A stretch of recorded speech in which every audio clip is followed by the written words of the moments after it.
अब हम पढ़ेंगे साइरस क्लाउड के बारे में। When the weather forecast has been made, जैसे ही वेदर की फोरकास्ट बन जाती है, then the information is usually sent to the newspapers and the television station। तो जो इन्फॉर्मेशन उनके पास आती है उनको वो फ़ौरन से न्यूज़पेपर और टेलीविज़न स्टेशन पर भेज देते हैं। As scientists discover more and more about the weather in every part of the world, जैसे ही साइंटिस्ट जो होते हैं वो बहुत ज़्यादा से ज़्यादा वेदर के बारे में जानने की कोशिश करते हैं दुनिया के हर हिस्से से, weather forecasting will become more and more certain.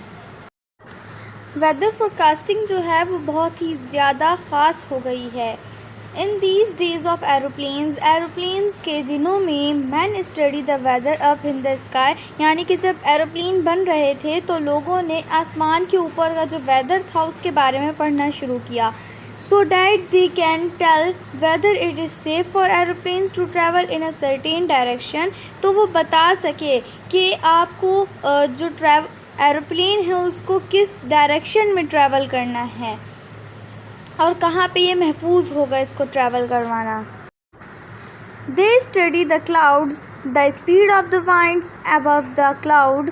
उन्होंने उसके बाद क्लाउड्स के बारे में पढ़ा और जो बादलों के ऊपर जो हवा है उसकी स्पीड के बारे में पढ़ा। And the changes in air pressure above the clouds, और जो चेंजेस होती रहती हैं एयर प्रेशर में क्लाउड्स के ऊपर, बादलों के ऊपर, उसके बारे में भी उन्होंने पढ़ना शुरू किया।